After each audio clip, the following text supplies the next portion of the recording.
Hello दोस्तों, मैं doctor रश्मि त्रिपाठी आपका अपने चैनल लॉ फाइटर्स अकेडमी में स्वागत करती हूँ। दोस्तों, आज के सेशन में मैं एक अभी हाल ही का केस लेके आई हूँ, जिसमें क्या होता है कि अगर कोई पर्सन जो है भाग जाता है शादी करने के लिए, मतलब लड़का लड़की भाग जाते हैं और शादी कर लेते हैं, तो आज एक पंजाब हाई कोर्ट का केस है। तो ज़्यादातर ऐसे केसों में क्या होता है कि जो बच्चे भागने वाले हैं वो डर जाते हैं। वो सोचते हैं कि हमारे ऊपर पुलिस केस हो जाएगा या फिर हमें मतलब फंसा दिया जाएगा और हम जेल चले जाएंगे। मतलब कई सारे ऐसे मन में डाउट होते हैं कि अगर हम लोग भाग के शादी करते हैं तो हम लोगों के साथ क्या कुछ हो सकता है। तो आज ऐसा ही एक केस जो कि पंजाब हाई कोर्ट का है, हम आपके सामने लेके आए हैं। और इस केस के माध्यम से हम ये जानेंगे कि अगर लड़का लड़की भाग की शादी करते हैं तो क्या क्या हो सकता है और कोर्ट ने अपने फैसले में क्या सुनाया। तो चलिए हम लोग अपना सेशन स्टार्ट करते हैं। जैसा कि इस केस को मतलब एक कहानी के माध्यम से समझते हैं कि इस केस में की कहानी क्या थी।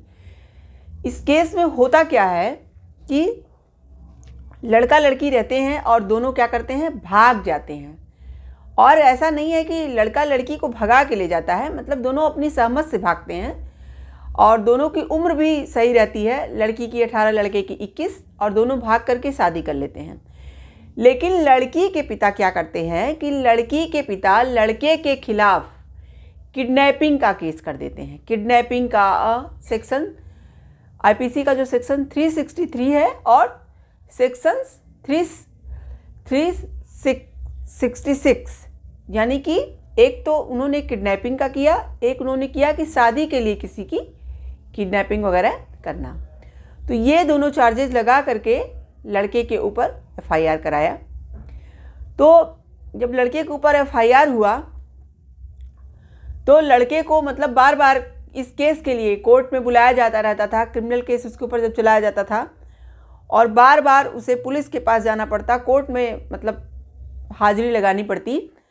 तो इन सब बातों से जो लड़का था वो ऊब गया और उसने खुद मतलब इसके खिलाफ इस एफआईआर के खिलाफ अपनी कंप्लेंट कोर्ट में की और कहा कि क्या एक लड़का लड़की अगर अपनी सहमति से शादी करते हैं तो क्या आपस में साथ में नहीं रह सकते हैं। और हम लोगों को तो शादी किए हुए कई साल हो गए और हमारे इवन 2 बच्चे भी हो गए और हम अपनी मैरिड लाइफ सही से जी नहीं पा रहे हैं। हम क्रिमिनल केस हमारे ऊपर जो लगा दिया गया है उसके खिलाफ हम बार बार मतलब उसके लिए बार बार हमें क्या है, कोर्ट में आना पड़ता है, बार बार हमें पुलिस के पास जाना पड़ता है।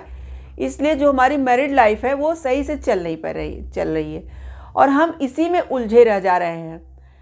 तो लड़के का ये कहना था कि जो उसके ऊपर ये एफआईआर कराया गया है किडनैपिंग और शादी के लिए, जो किडनैपिंग के लिए, वो हटाया जाए। उसका ये कहना था कि हम दोनों ने आपसी सहमति से शादी किया है, तो क्या कोई ये अपराध किया है कि हम इसके लिए बार बार जो अदालत के चक्कर लगाते रहे और पुलिस के थाने में चक्कर लगाते रहे। और उसका ये भी कहना था कि इस एफआईआर को तो हटाया ही जाए, उसके साथ ही साथ हम लोगों के ऊपर ऑनर किलिंग न की जाए। यानी कि ऑनर किलिंग का मतलब क्या हुआ कि जैसे माता पिता अपने बच्चों को क्या करते हैं कि जो भाग के शादी वगैरह या अपने मन से शादी करते हैं, क्या करते हैं, मरवा डालते हैं। तो इसी को ऑनर किलिंग कहते हैं। तो उसने कोर्ट से अपने लिए प्रोटेक्शन की भी मांग की कि हमारे ऐसा कुछ करिए कि हमारे साथ ऑनर किलिंग भी ना हो पाए और हम अपनी शादीशुदा ज़िंदगी आराम से जी पाएँ। तो उस लड़के का ये कहना था और उसने उसके खिलाफ अपना एप्लीकेशन कोर्ट में दिया उस एफआईआर के खिलाफ। जब मामला पंजाब और हरियाणा कोर्ट में गया तो कोर्ट ने मुद्दे को पहले बहुत अच्छे से समझा।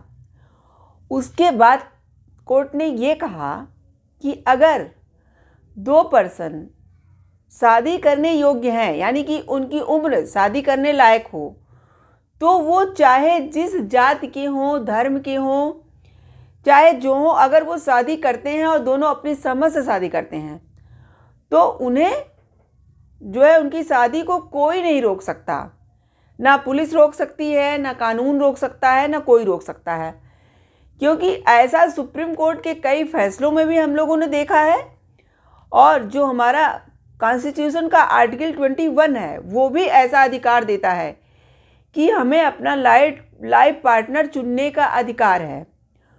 कोर्ट का ये कहना था कि शादी करने का फैसला उसका हो जो जिसके साथ में रहना चाह रहा हो, वो अपना लाइफ पार्टनर चुनना चाह रहा हो, तो इसमें कोई रोक क्यों लगाए भाई।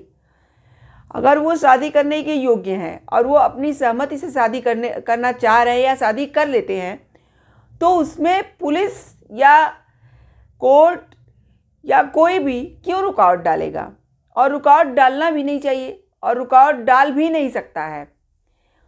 कोर्ट का ये कहना था ये जो है अब नहीं हो रहा है, ये तो हमारे पहले से ही होता आ रहा है, इसी को तो स्वयंवर कहते हैं। कोर्ट का ये कहना था कि इसी को स्वयंवर बोलते हैं। पहले जैसे महाभारत हुआ, रामायण हुआ, हमारे पुराणों में भी इस तरह की शादियों की बातें की गई हैं।